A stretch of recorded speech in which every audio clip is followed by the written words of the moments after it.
Breakout strategy.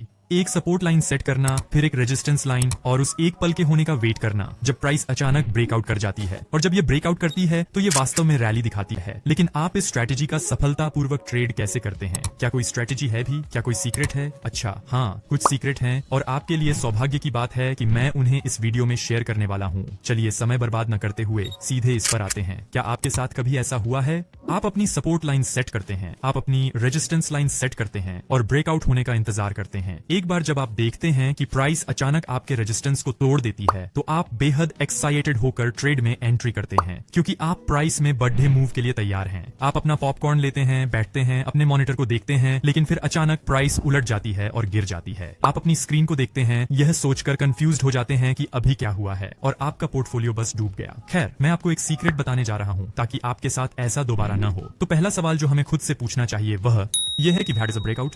खैर, breakout तब होता है जब आपके पास एक सपोर्ट एंड रेसिस्टेंस होता है जहां दोनों के लिए मल्टीपल की रिजेक्शन होती है। एक्चुअल ब्रेकआउट तब होता है जब प्राइस उन की लेवल में से एक को ब्रेक कर जाती है। और ध्यान दें कि क्या होता है, जब प्राइस ब्रेक करती है तो ये ऊपर चढ़ना शुरू कर देती है, जिससे ये पॉइंट एक बेहतरीन एंट्री पॉइंट बन जाता है। लेकिन क्वेश्चन ये है कि हम इस तरह के सेटअप कैसे पाएं जहां मार्केट में पोटेंशियली ब्रेकआउट हो सकता है। इसका आंसर है ब्रेकआउट पैटर्न। मुझे यकीन है कि आप सभी ने इन्हें पहले भी देखा होगा, लेकिन कई इंपॉर्टेंट ब्रेकआउट पैटर्न हैं जिन्हें आपको ट्रेडिंग करते समय अपने दिमाग में रखना चाहिए। इसमें फ्लैग, वेज, पेनेंट, ट्रायंगल और रेक्टेंगल शामिल हैं। अब मैं जो समस्या देख रहा हूं वह ये है कि बहुत से लोग पैटर्न इमेज में मौजूद सटीक प्राइस एक्शन की तलाश कर रहे हैं। प्राइस शायद ही कभी सटीक पैटर्न की नकल करेगी, अगर कभी होगी भी। इसलिए आप इमेज में होने वाली सटीक प्राइस एक्शन की तलाश नहीं करनी है, आप उस पैटर्न को बनाने वाले सपोर्ट एंड रेसिस्टेंस लेवल की तलाश करनी है। अब ईमानदारी से कहूं तो इससे कोई फर्क नहीं पड़ता कि आपको कौन सा पैटर्न मिलता है। अरे, तुम्हें तो याद करने की भी जरूरत नहीं है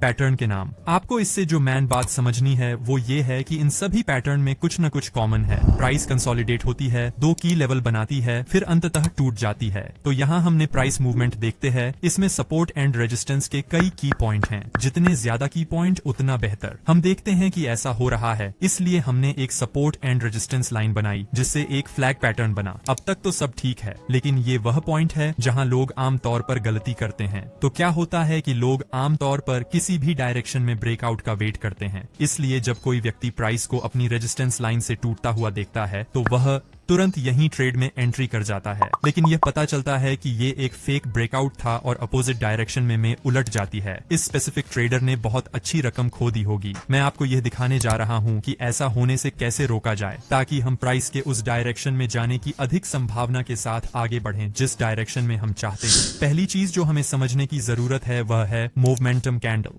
मोमेंटम कैंडल के कई रूप हो सकते हैं, लेकिन आमतौर पर ये एक बड़ी कैंडल होती है जिसमें बड़ी बॉडी होती है, या तीन मीडियम साइज की कैंडल होती हैं जो सभी एक ही डायरेक्शन में जाती हैं। मोमेंटम कैंडल के ये दो रूप वही होंगे जिनकी हमें तलाश है। मैं आपको एक एग्जांपल दिखाता हूं। तो इस एग्जांपल में हमारे पास मल्टीपल हायर हाई का एक सेट है, इसलिए हमने यहीं एक रेजिस्टेंस लेवल सेट किया है। फिर हमारे पास यहाँ एक की सपोर्ट लेवल है, क्योंकि इस लेवल पर प्राइस कई बार रिवर्स हुई है। और अब हम वेट करते हैं। हम एक बहुत ही अच्छे साइज की कैंडल देखते हैं और फिर ये रेजिस्टेंस लेवल को तोड़ देती है। ये मोमेंटम कैंडल के लिए हमारी डेफिनेशन से मेल खाता है। प्रॉब्लम यह है कि इसकी थोड़ी सी टिप बाहर है, इसलिए हम इसे मोमेंटम कैंडल के रूप में काउंट नहीं कर रहे हैं। इसे मोमेंटम कैंडल के रूप में गिनने में सक्षम होने के लिए majority part of the body को रेजिस्टेंस लेवल को क्रॉस करना होगा। हम इसे मोमेंटम कैंडल भी मानेंगे अगर इस तरह से लाइन के बाहर एक और ग्रीन कैंडल दिखाई देती है। लेकिन अनफॉर्चुनेटली ये एक रेड कैंडल थी, इसलिए हम इस सिग्नल को इग्नोर करते हैं।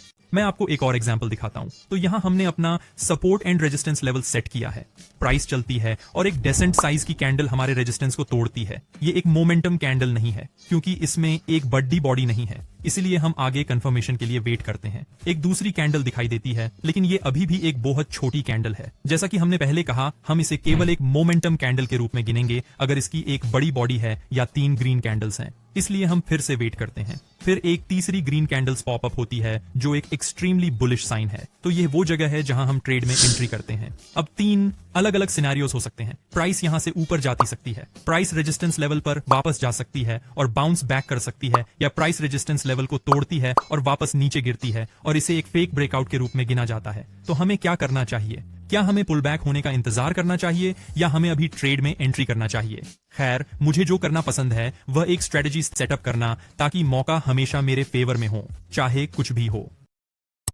पुल बैक का वेट करने के बजाय मैं इस मोमेंटम कैंडल के क्लोज होने पर ट्रेड में एंट्री करने जा रहा हूँ। फिर मैं अपना स्टॉप लॉस रेजिस्टेंस लेवल के ठीक नीचे सेट करूंगा। इस तरह अगर प्राइस नीचे जाती है और पुल बैक करती है और रेजिस्टेंस लेवल से उछलती है तो ये मेरे स्टॉप लॉस तक नहीं पहुंचती और मैं फिर भी प्रॉफिट कमाता हूँ। या अगर प्राइस यहाँ से सीधे ऊपर जाने का डिसाइड करती है तो मैं ट्रेड में हूँ। ये देखते हुए कि ये कैंडल मोमेंटम कैंडल है, इसकी बहुत ही कम चांस है कि ये फेक ब्रेकआउट होगा। लेकिन अगर ऐसा हुआ तो प्राइस गिरने की स्थिति में मेरे पास अभी भी स्टॉप लॉस है। अब जब हमारे पास अपना एंट्री पॉइंट है तो हमें एक एग्जिट स्ट्रेटजी का पता लगाने की जरूरत है। ब्रेकआउट के साथ काफी बड़े मूव होते हैं, इसलिए अगर हमने सिर्फ एक नॉर्मल से 1.5 रेशियो का टारगेट सेट करते हैं तो हम बहुत बड़े प्रॉफिट से चूक जाएंगे। ये कंफर्म करने के लिए कि हम बड़े प्रॉफिट का एडवांटेज उठा रहे हैं, हम 2 स्टेप टेक प्रॉफिट सिस्टम का यूज करने जा रहे हैं। ये इस तरह काम करता है। सबसे पहले अपना एंट्री सिग्नल डिफाइन करें, फिर स्टॉप लॉस को रेजिस्टेंस लाइन के नीचे रखें, फिर हम अपनी टेक प्रॉफिट लाइन को 1.5 रेशियो पर सेट करने जा रहे हैं। एक बार जब प्राइस हमारे टेक प्रॉफिट मार्क पर पहुंच जाती है तो हम अपने आधे शेयर बेच देते हैं ताकि प्रॉफिट का वह हिस्सा सुनिश्चित हो सके। बाकी आधे शेयर ज्यादा शेयर के लिए खेल में बने रहेंगे। इसके बाद हम अपने स्टॉप लॉस को अपने पिछले टेक प्रॉफिट मार्क तक बढ़ा देंगे। फिर हमारा अगला टेक प्रॉफिट मार्क एक इंडिकेटर की हेल्प से सेट किया जाएगा। वह इंडिकेटर है शैंडिलियर इंडिकेटर। इस इंडिकेटर को जोड़ने के लिए बस ट्रेडिंग व्यू पर जाए, इंडिकेटर टैब पर जाए और शैंडिलियर स्टॉप टाइप करें। फिर इंडिकेटर